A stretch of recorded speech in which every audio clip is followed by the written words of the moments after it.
Redditors who didn't see the ocean until they were an adult, what was your initial reaction upon seeing the ocean from a coastline?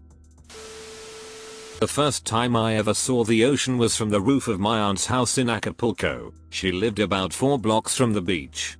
It was amazing seeing how endless it was, and to make it even better, my little cousins, 6F and 4M, saw it for the first time too. The little girl was completely awestruck, so much so that she started to spill her bottle of bubbles that she had in her hand. But the little boy asked, "Where is it?" "I don't see it." I pointed to it and told him right there in front of us, but he still said he couldn't see it even though we had a clear view of it. So I bent down to his level to see if anything was obstructing it and tried pointing it out from there, but still nothing. Then he started to get upset and we told him he'll see it up close when we go to the beach later to swim in it. His face completely changed to that of utter confusion, and that's when it hit me that he doesn't know what the ocean is. I explained it to him and he pointed, asking if that was it. Same place I pointed to. So he did in fact see the ocean, but had no concept of the ocean, lol. As a parent, I've been very disappointed showing my kids certain things for the first time. I expect them to be awestruck, but they are not interested in the least. Other times they will see a weird shaped stick and lose their crap. I think it's two things. 1. To the young toddler, literally everything is new and amazeballs, and 2. Some things are just too hard for them to comprehend, so the wonder is lost. I imagine the vastness of the ocean falls into the second category, and our family vacation falls into the first. That hotel elevator though. Who needs teacups? I work at a bookstore with the only escalator in the county. Some little kids will spend like half an hour riding it. Lucky. I grew up in a county with no escalators at all, and none in the adjacent counties, either. So, my brother and I were those kids when we went to a mall a couple counties away. I was standing there with my ankles barely in the water, wondering how all these little kids were just going right in and not terrified of the ocean. I used to be like that as a kid. As an adult, I'm paranoid about sharks and riptides, and I hate that it's ruined for me. Riptides, swim, or back float, parallel to the shore till you're out of it. Sharks, swim when a lifeguard is on duty and don't go too deep.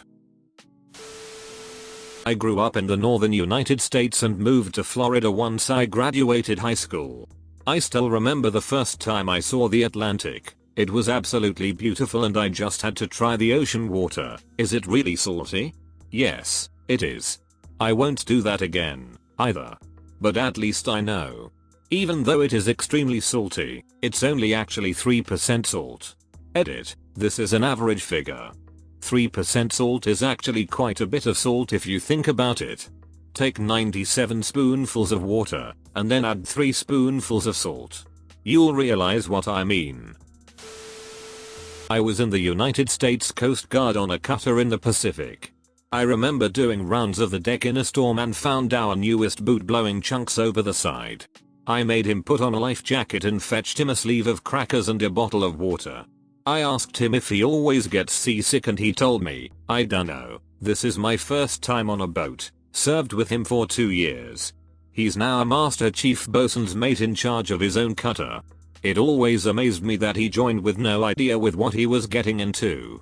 Turned out, he was made for it. Lucky guess, I suppose. Edit, lots of people I served with got seasick. There are 2 types of seasick sailors in the United States Coast Guard, those that get sick and still get the work done, and those that get sick and shut down. I have seen a crewman take a fix, buff, plot the fix on a chart, buff, do an engineering round, buff twice and still make every watch and let guys that are sick stay in the rack. Edit 2. I sent him a screenshot of this comment and he said I also moved him to the downwind side and told him he would be cleaning up the vomit off the hull when we hit port. He also said when he asked why I gave him crackers, I said, because fish love crackers. My maternal grandpa joined the Navy without having seen the ocean. Pearl Harbor had just happened and the Navy was recruiting warm bodies as fast as possible. He was 15, claiming to be 17, had no experience sailing, and couldn't swim. They took him, taught him to swim, and put him in the Pacific Theater as a frogman, underwater demolition technician. I guess he must have liked part of it because he was a total beach lover for the rest of his life. My paternal grandpa, on the other hand, joined the Air Corps, forerunner to the Air Force, because he had heard pilots had a lower casualty rate than infantry. When he realized he was going to be drafted into the infantry, he enlisted into the Corps instead. He'd never flown before, not even in a hot air balloon, and never been up higher than the roof of his own house. So he rode the parachute ride at Coney Island a few times to make sure he wasn't afraid of heights.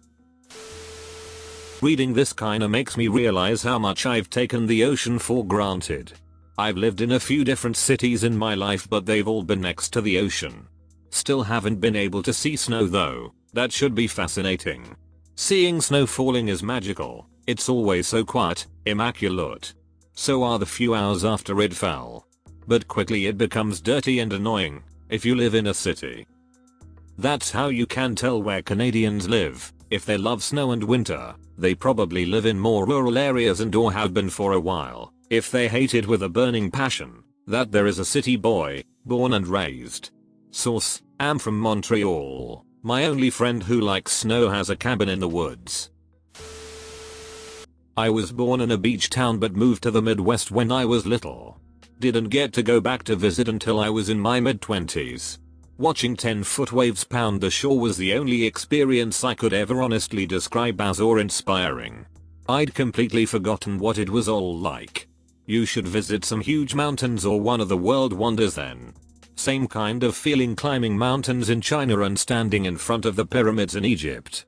It was so awe-inspiring. I totally chase that feeling now. When I met Maya, so he's never been to the ocean. Never seen it or anything. He said he's always wanted to, but his dad told him there was never time or money. We had just gotten paid and I told him let's go. It's a 5-hour drive but let's go. The look on his face when he finally got to see the water was priceless. So every year I take him to the beach so he doesn't forget it. That's adorable. Kind of sucks cause his first time we were pretty far out, and I can't swim. So when I called shark and hugged him he thought I was playing, then they had lifeguarded blowing whistles and waving something white. I wasn't wearing my glasses. There were sharks close to the shore and now he doesn't go in the water. He still likes to watch the waves though. I saw it in Morocco when I was 18, but we were on a cliffside and weren't allowed to go to the shore because it was too dirty. I didn't see the ocean in person again until I was in my 30s. And all I could think was how terrifyingly awesome it was to look out on endless miles of water, roiling and crashing together. I felt like an ant as I stepped into the ocean for the first time. Then I realized just how freaking cold the water was. Waves are freaking strong. I only swam in pools and lakes until my mid-20s, so had no experience with anything bigger than maybe 1 or 2 foot waves.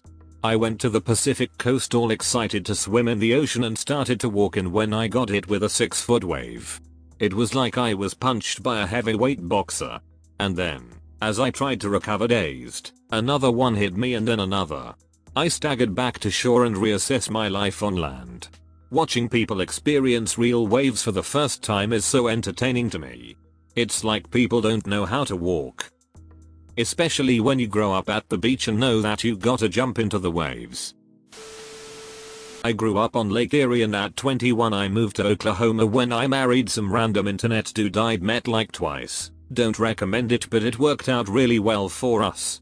That internet weirdo, my husband, just moved us to Central Florida after 13 years in Oklahoma, 8 minutes to the coast. I had always been convinced I wasn't a beach person, but it turns out I'm not a dirty lake person and I love the ocean. I find any excuse to go to the beach now. It is like the most healing place for me. I have chronic pain issues, but somehow they never seem so bad when I'm sitting on the sand. I find myself in awe of the sheer power, the animals, the colors every single time we go. See, I grew up in Florida, loved the Gulf. And when I went to visit my birth town in Erie Pa, I was shocked at the fact that I was looking at a body of fresh water I couldn't see across. Blew my mind. More interesting to me than the Grand Canyon. I think this is why I thought I wasn't a beach person. I didn't understand how different the ocean was from Lake Erie because Lake Erie is huge. There is an incredible difference though. Whenever I brought a friend home with me from college though who hadn't seen Erie before, They were always confused that you couldn't see the other side lol. I live in the Atlantic coast now, which is so different from Erie. Thanks for watching. Subscribe and like this video so all your dreams can come true.